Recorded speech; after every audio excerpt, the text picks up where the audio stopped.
Hi, welcome. All right, we're just giving everyone a chance to get in here and then we'll get going. All right, still people filing in. Welcome, welcome. And we are recording. We are going to record this, so you can go back and watch it later if you want to. All right, I'm going to get started. I am Suzanne Nielsen, and I am your host for today. And unfortunately, Laura isn't with us. She had a family emergency come up, so she couldn't be here. But she did knit all of our samples for us. So today we're going to be talking about color work in the round. So I have a lot of tips and tricks about working in the round and color work. So hopefully one of them will be new to you and pick it up. Do feel free to stop me anytime and just either raise your hand or unmute yourself or type it in the chat. Questions in the chat are good too. So we want to thank our sponsors, Zen Yarn Garden. Roxanne is here behind the scenes helping out a little bit too. So if you have questions, put them in the chat. She'll be posting links to different things too. Oh, I don't have Laura here to make me say what I'm forgetting, but hopefully I'll remember to get through everything here. So like I said, today we're going to do some color work, and we are recording all of these sessions, so you can go back and rewatch them. And today we are using this pattern of this lovely cowl and hat. And these are called the toe, cowl, and TAM, and it's T-O, and T-O it means water in Navajo. The designers, it's two different designers that worked together and collaborated to make this pattern, and it's just really cool. We did it in our worsted weight yarn. It is written for worsted weight. And they're both Navajo, so they incorporated a lot of that into their designs, which I just love. They're both from New Mexico, which is where I grew up, so it's like I love them. But this one, you can see the meaning, water, but it's really neat. They have the clouds, the rain coming down, a little bit more of water, and then also the idea here is that the life-giving water rains on the ground and gives life to the flowers and the everything really. So just really neat symbolism too in these patterns, but they're also just perfect for learning or teaching color work. So that's what we're going with here. And of course, you don't have to have either of these patterns just to learn the technique, but it's just a way for us to delve in a little bit more specifically. So without further ado, I will switch. Well, first, today we're going to start with the cowl. Tomorrow or next Tuesday, we're going to go a little bit more into the hat and cover, anything that we missed or questions, and doing those decreases to get this lovely top of the hat. But for today, I'm just going to talk about knitting in the round. And color work specifically in the round. So without further ado, we have done other tutorials, which we will maybe post a link to our other tutorials where we've covered different techniques for casting on in the round. In particular, one was our top-down sock tutorial, and I did a tubular cast on in that, which is what I did when I cast on for this pattern. So I'll show you that. But the actual pattern just calls for a long tail cast on. So some little tips about doing a long tail cast on. Usually you estimate about like 3 times the length of the circumference, or maybe, and then a little bit more. And that's a long enough tail to cast on. So, and your tail is always towards you. I'm not going to show this. I'm just going to do some little, talk about some little ideas. But long tail is what the pattern says. Another good one to use that I like for doing things in the round is the slip stitch cast on. And we have shown that in tutorials before too. So I would either look for the long tail cast on, which is what it shows in the pattern. The slip knot cast on is good because you don't have to have a long tail. You just start it, and it's very stretchy. So that's why I like that one. I also really love the tubular cast on, and that's the one that we showed in the top down sock tutorial. And I did use that here. So I'll show you when we get close up. Here, let's do that now. I'll switch over to my down camera. And show you that. So I used the a tubular cast on, and I really like it because it just kind of flows into itself. Tubular cast ons are great for double knitting and for ribbing. So that's what this is, 1x1 ribbing. It's also good for 2x2 ribbing, but you have to do a little fanciness. But for 1x1, it's super flows really nicely. Also, the designer says to do it on a 24-inch circular needle. Let's see if I can do this right. I think that this cowl, it's a little bit on the small side, which is what it's how it's designed to be. It fits kind of a little bit tight around your neck. But what is nice is that you can get the cowl and the hat out of 2 skeins. So I think that's why they kept it like a nice kind of tighter cowl. But for me, I knew that I wouldn't really wear the hat because unfortunately I love TAMs. They just don't look good on me. I don't know, my face is too long or something maybe, but anyway, I love the way they look. I just don't wear them. So I opted to add another repeat in the cowl. So the repeat is about right here. So I just added another repeat to make my cowl a little bit wider, which will be good for showing too. But that's always an option. I also changed up, the pattern has you use the main color on the bottom and then end with the, on the top with the contrast color, but I opted to start with the contrast color. So I'm gonna have contrast color on both sides. Again, I think as a designer, when you're coming up with patterns, there's always like a million possibilities. So I say you shouldn't ever feel bad about wanting to change and tweak little things because the designer had to probably like thought of tons of different iterations and they had to just choose one to put. So I think it's like highly encouraged to tweak it as you would like. But anyway, that's just a little side note. So color stranded work. We're gonna get going and talk about lots of different ways to do stranded color work. The big thing is that you don't want your stranded color work to pull in too tight so that it changes, the circumference of your knitting. I'm gonna talk about a couple different ways to do that. One suggestion that the designer said is to work on a 24-inch circular needle because this is about 24 inches. And if you keep your work spread out on a circular needle, it automatically kind of keeps that tension. The problem with it, or the downside of doing that, is that you're like constantly scooching around your needles. And so I don't prefer to do it that way, but it certainly is a good way, maybe if you're just starting doing color work, and you can experiment with that. All right, so I forgot to mention too that I do get to give out 2 gift certificates today. So keep your chat windows open, and I'm going to ask some trivia questions along the way. But let's get started a little bit because there's really a lot to cover with color work, and I know that there will be questions, and I'm going to try and show it slowly and in 2 different ways, or more than 2 different ways, lots of different ways. So we're going to get started. So I went ahead and cast it on. I'm actually on row 7 of the pattern, which isn't really all that important, except that I just wanted to get to a row that had a good space for floats. So when you're doing color work, you are using both.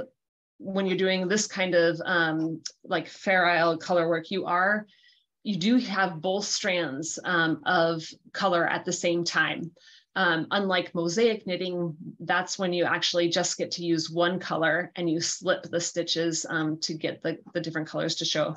But this is just, you knit the color that you see. You can even kind of just pretend this is the chart here. And just when the chart says, you know, has a color, then you knit with that color. When the chart has the white color, then you knit with the white. And it's really as simple as that. But the tricks come in because you're on the back side, your yarn has to be carried behind so that when you come up to a color that when you need that color, you have a float that carries behind. So you can see on the back here, we have all these little strands that get carried along on the back side of the work. But Laura did a really neat job. She's it looks neat and tidy, and that's because she has nice even tension, and she oh gosh, I lost the word now. When you have to catch your floats, that's what we call it, catch your floats. Because what happens if there's a really long float, then there's a tendency for when you're putting it on for that to get like caught in your fingers, or and then if that gets pulled, it could make your knitting not look good on one side, and it'd be hard to adjust. So the general rule with floats is that if you have a span that's bigger than 5 stitches, or most people will say like 1 inch, if it's going to be longer than 1 inch where you're not using a particular color, then you should catch your floats. And or rule of thumb, so about 5 stitches or 1 inch, or just when you see fit. I think Laura here, there was a few places that she went more than 5 inches, but her tension is so good that it keeps it nice and flat wherever. So but since that's part of the tutorial, I wanted to really talk about catching floats. So that is what we're gonna mainly focus on. But let's see, I'm going to take a little break here and let's do one gift certificate. So we do get to give out the gift certificates.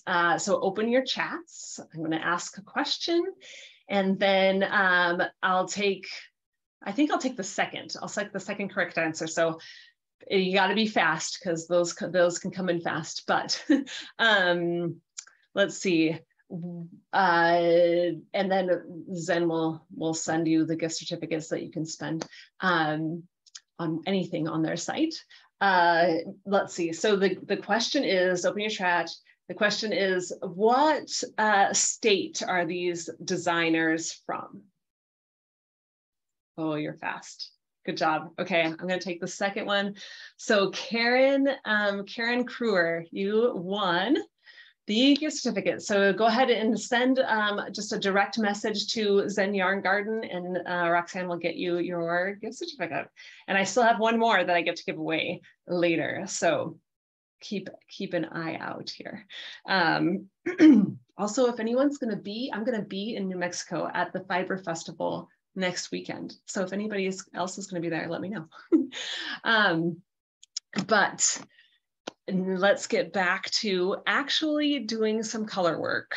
And don't forget to put any questions or tell me to slow down or speed up in the chat. All right. So in this part of the pattern, I'm going to show you all different ways of working with color work. I'll show you first, I'm going to show you my preferred method, and then I will show you the other ways, depending on it, whether you're a continental knitter, or if you pick your yarn or throw your yarn, or if you do both. And I like to, on this size needle, I don't like to spread it out a whole lot. So I do what's called half magic loop. Well, at least that's what I call it. I don't know what its real name is, but it's where you know, normally with Magic Loop, you would pull this needle out and you would have a loop of cable at the beginning of your round, but you'd also have a loop of cable on the other side. But since this is big enough, I don't really need that loop on the other side. So I just do, I just pull my needle out and I do a loop at the beginning. And then that also works as my like beginning of round marker, because when I get back around to seeing this loop, then I'm at the beginning of my round. Also, let's see. I had some other tips. So I mentioned the different cast-ons, but when you're joining in the round, there's a couple different ways. You can cast on one extra stitch and then transfer that stitch to the needle and knit two together on one side. And I did do that here, and it does help your join not look like a step. Also, some people will switch. They'll take the last stitch that they casted on this needle and switch it with the one on this side. Or another way is to cast on an extra stitch and then kind of bind off, slip it over here and take the stitch over the top.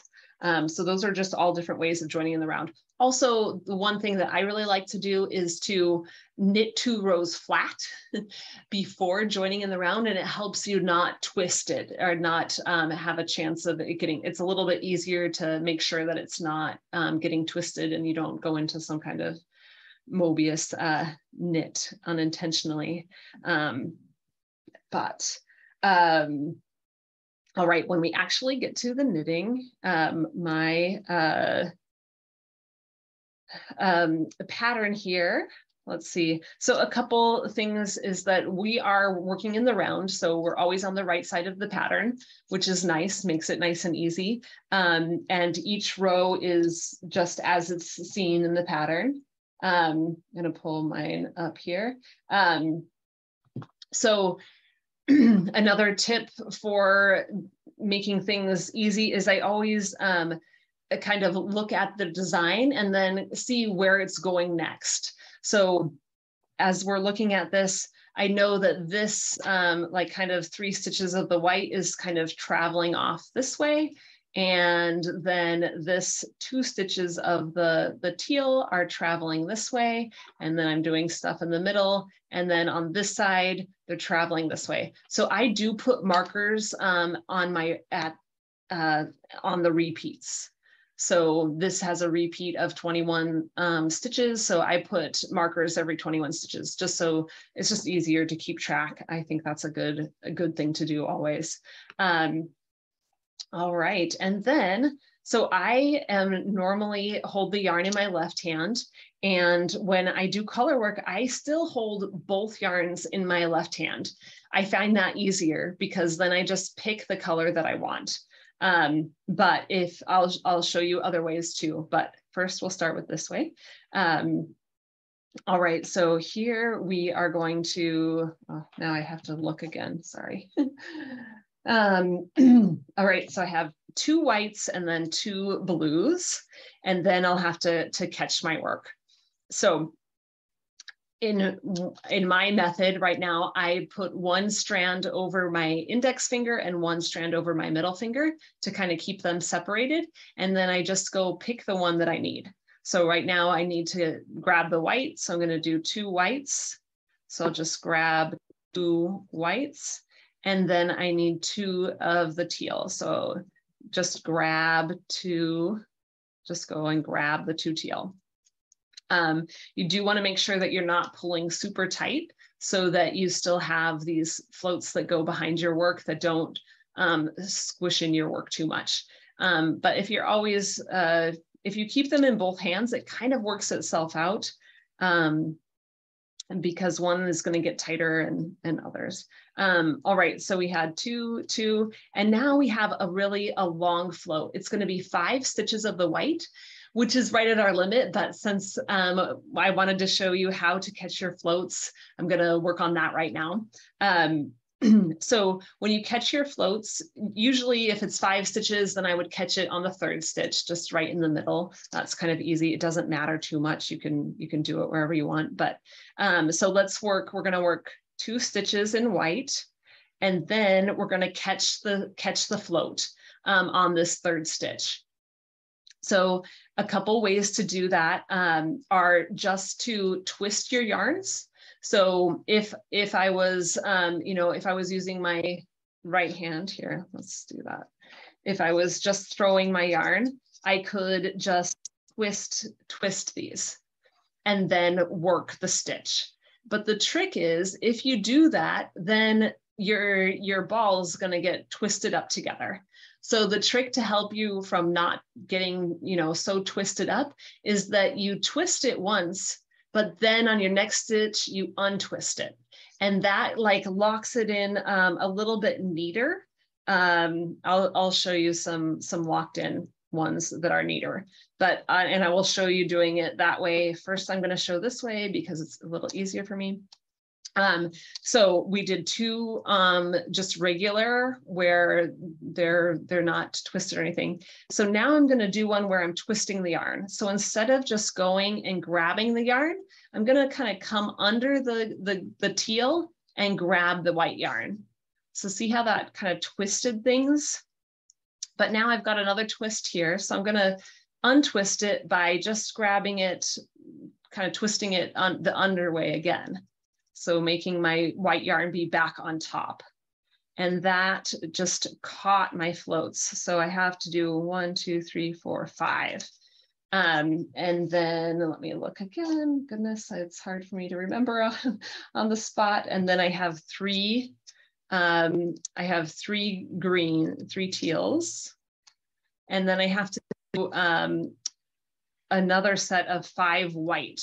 So I'm just going to show one more time, and then I'll show a bunch of other ways on the next repeats. So we'll do knit 2 whites. And on this one is where I want to catch things. So instead of just grabbing the white, I'm going to come underneath that green and then grab the white, which kind of twists them, and then go in and untwist it. So come back on the top. And 5. All right, and now I'll just finish this off, knitting 2, and then let's knit past my marker just to pause here and take a look at things. So you can see that I wasn't paying all that much attention to my tension behind, but I'm just making sure that I'm not pulling too tight along the way. And you can always stop and check out your work and just kind of pull it as you go. Because really, if one time you pull too tight, you can kind of notice it and just keep going. The real problem comes in if you just have been merrily going along your way and done it really tight the whole time, then your whole work would like scrunch in and you'd have a really tiny cowl. Then you could give it to a young friend. All right, so now I'm going to show you a different way. If you hold the yarn in both hands, that's another way that is common that people kind of say is a good way to do it. Honestly, I like to hold both yarns, like I said, in one hand. But what you can do is you can hold one color in your left hand and one color in your right hand and work your way across that way. So here we have, let's see, just 1, 2 stitches of white. Again, 2 stitches of white. I had already done 1 in this repeat past my marker. So 1 white. And then now I just use my right hand to do my green. So 2 stitches of green. All right, so now when I come to, now I'm gonna need to lock in a stitch on the 3rd stitch because I have 5 white stitches in a row. So I'm gonna do 2 whites, and then on this one is where I'm gonna lock it in. So when you're doing it in this method, you can kind of bring your yarn, well, go into the stitch and bring the green yarn, even though we're not knitting it, we'll bring the green yarn to the front, or not to the front, but just like over your needle, and then knit the stitch, but don't pull up the green yarn or the teal yarn, just pull up the stitch. And then we're gonna bring it back. So that was another way to kind of lock that stitch in if you're using two hands. And by doing it twice, kind of, it makes it so you don't twist up your needle. Then you still have your yarns separate, coming from separate hands, and things stay, you know, nice and neat. So then we have 3. So now, just for kicks, I'm gonna catch my yarn, catch my white yarn. And so in that case, we'll kind of bring this yarn forward and then grab the teal yarn. And then it just naturally kind of comes back. So that was when we caught, and then on this, it's just naturally caught it. So they stayed separate. They didn't get all twisted together, but we caught that one stitch. You know, if you wanted to, you could catch all your stitches, but that's not necessary. So just, you know, use some kind of consistent method of how often or how you're going to catch your stitches. All right, so now we're going to do white again, and we'll catch the third one. So knit 2 white, and then this one we're going to catch. So I'm going to bring my yarn kind of around to the front and knit the white, and then bring this one back. And that caught that yarn underneath, but you don't see it on the front. So it's not doing any harm there. All right, so now I have 2 teals. Sorry, I'm slow. And then another white, 2 whites. All right, and I'll do 1 extra coming on this. All right, so that was holding yarns in both hands. Okay, now last I'm going to show holding yarn if you just want to hold your yarn in your right hand. So again, I am not as proficient with this. Some people will like tension both yarns at the same time and then split them. So it's very, you know, it's okay to kind of let things get twisted and messy on the back if you want to. But it's, you know, I don't know, advised or better, I guess, to try and keep things a little bit neat and tidy. And the way to do that is just to make sure that your yarns don't get twisted like every time you're doing a stitch, or don't get twisted every time you want to catch a yarn. All right, so here we needed 2 whites, so I could just use my white, and then we need 2 greens. So I can just now take my green and wrap the green yarn. Some people will even like really not tension the yarn, and they'll just pick up and use what they want. And you know, if that works for you, that is a good way too. But the key is to do that twist and then untwist. So here, let's do that again. So we're going to use our white yarn. So I'll do 2 with the white. And then here is where I would want to like twist the yarn. So I could twist it. I'll put the teal over to the top of the white to do this stitch. But then I want to untwist it back so that my yarns don't get all twisted. So then I'll bring the teal back over the white. And that locks it in, but it doesn't make it like keep twisting, if that makes sense. So then, oops, we would finish with 2 more whites. And then we could do our 3 greens.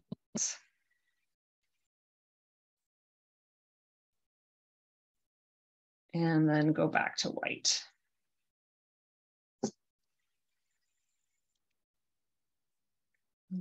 All right, so this is another one where we should catch it. So I'll put the teal on the top of the white. before I knit this one. And now I'll bring the teal back the other direction to work.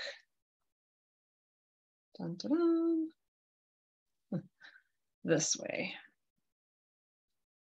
All right, do we get 5? Yep, 2, 3, 4, 5. All right, and then just 2 of the teals. Like I said, I like holding them both in my left hand. It's easier for me. But all right, I'm gonna pause here. I feel like I've just been rambling a lot, but let me know what you think. And if, are there any questions? Okay. So, okay, let me read the questions. Will you, stranding yarn vertically. So really, I guess, do you mean like at the round, or so when you're in vertical columns, it's really just like you're switching back and forth between them.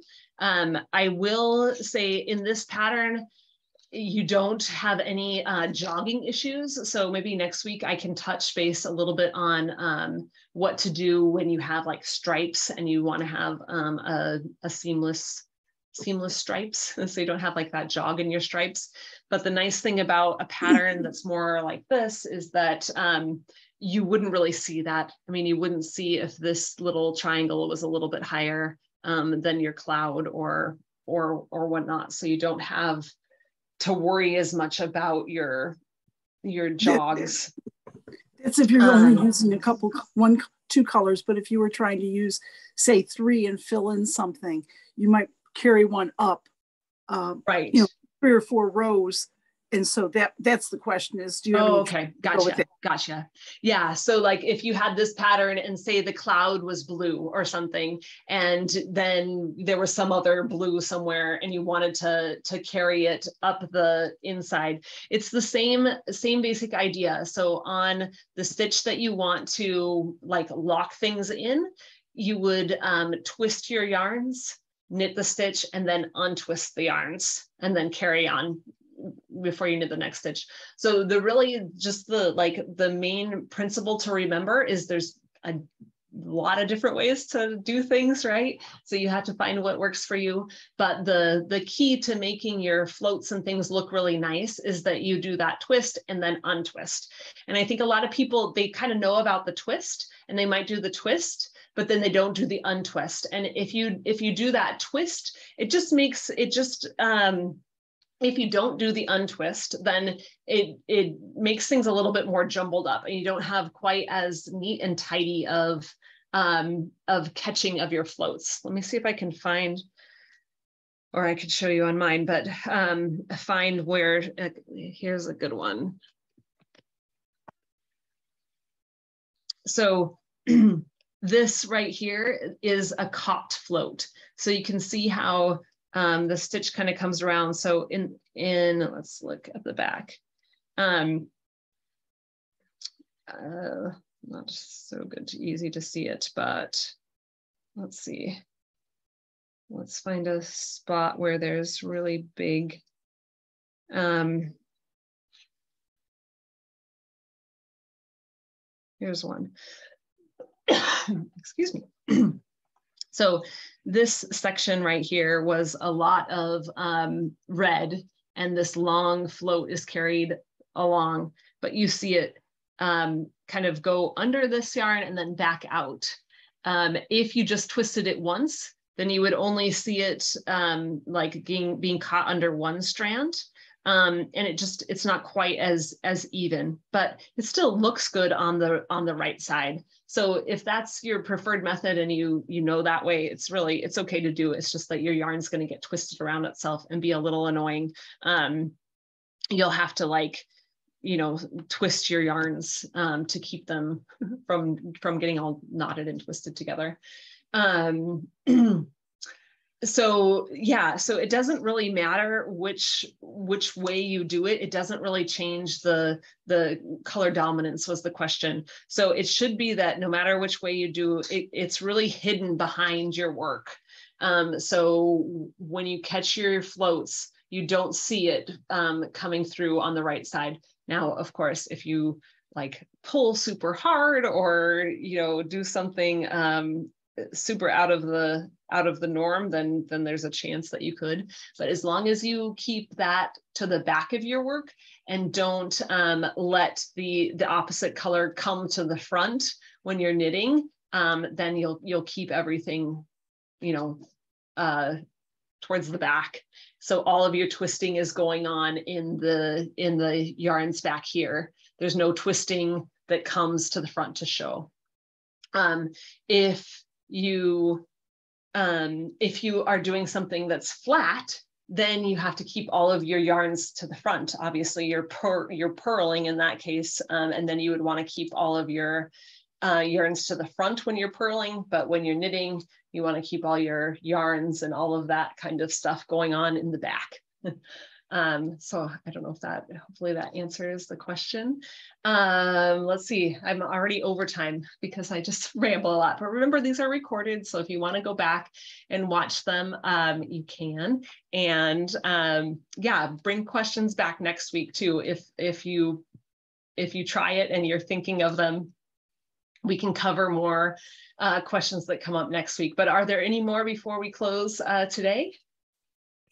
It's a lot to soak in, I know. So hopefully I had some tips that you hadn't heard or that, you know, make you think about it and want to try doing a little bit of color work. So, oh yeah, I have one more gift certificate to give too. So let's see. I'll take the first one. First, so whoever's fast on this one, I'll take. What weight of yarn are we using in this pattern? Anybody remember that? Yay! All right. So Joyce, you won.